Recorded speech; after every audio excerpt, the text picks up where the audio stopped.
Nigel, a very good morning, and congratulations for getting this post-COVID racing off to a really great start with a couple of winners. That must be a relief and good to have the horses firing on all cylinders. Yeah, morning, Emily. Yeah, it was nice. It was nice to be back racing. A couple of weeks early. So fortunately, the horses that I lined up at Pukekohe had been sort of ticking over through the COVID lockdown.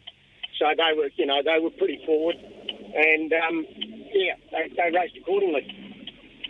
Let's kick things off and have a little chat about today's contenders. We can start with race number 2 and horse number 7 in Markushla. And it's just got the one start, but it's behind one of your stable stars in Riadini. That must be a pretty good form line, plus those 3 trials since and 3 wins. Do you have quite a high opinion of this horse? Yeah, look, she's not very big, but she's very brave. Her first up run was very good. She sort of got pasted up outside on the speed, and she only really got tired the last 150 metres. And like you said, the form out of that race was pretty strong. So I think she'll race well today. She's got a wide draw, but she's only got one corner to go round, so hopefully it won't detract too much. And a nice claim from Callum Jones that 4 kilos will certainly help in the heavy track conditions as well. Yeah, 4 kilos is gold, especially when you've got a young fella like him that sort of looks like he can steer them okay. So no, it'll be a big help. Race number 3, you've got number 6 in Silent Truth. Was a winner last preparation. That was back in January. It comes into this fresh with no trial, but quite a nice record for the horse. 4 starts, 2 wins. Yeah, look, she's very lightly raced. She's had a few setbacks, but I've been allowed to be very patient with her, and she was one of the horses that was probably ready to race pre-COVID lockdown. So she went out for a break, and I don't think the break did her any harm at all. So if she handles the track today, I think she's got a little bit of quality on her side. So a little bit of class, I think, will go a long way today with her. A little bit more value is number 9 in this market as well, which is Gorgeous Geisha. A long spell. Has the horse improved during that time out?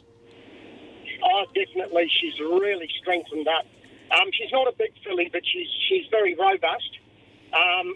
Another one, 51 kilos on her back. I think she could take some catching with that weight, because she'll definitely handle the ground. Race number 9, horse number 1 was Double Happy, and this is a horse that was one of your winners on that day at Pukekohe and looking to make it back-to-back victories. Do you think that's possible with the way it's trained on? Yeah, look, I'm very happy with him.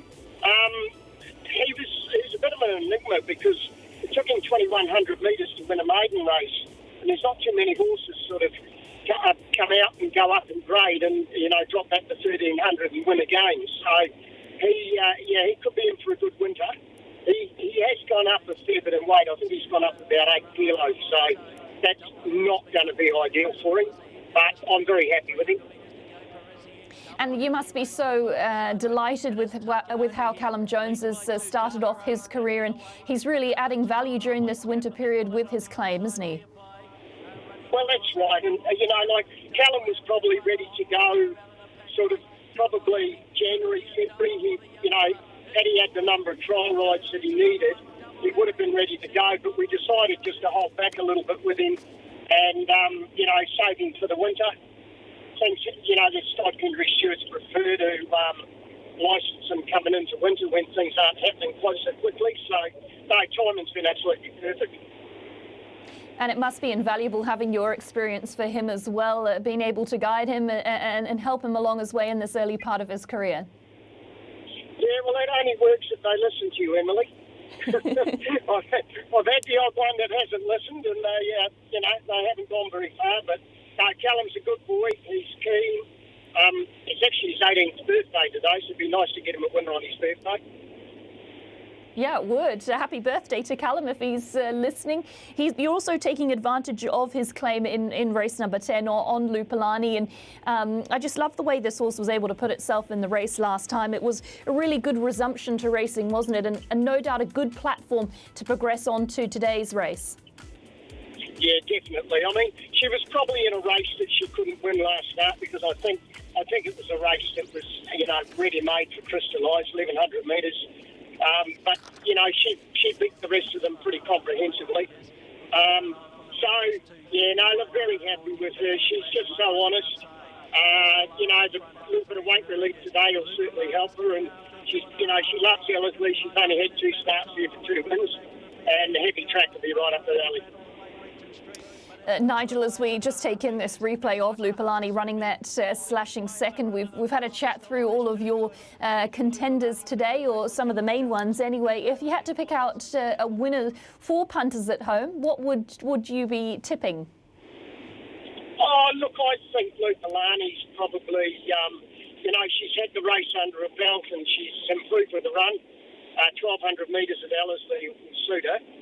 So I think she's very well placed. But look, I wouldn't be surprised if all of mine were around about here somewhere today. I think they're all sort of each way chances.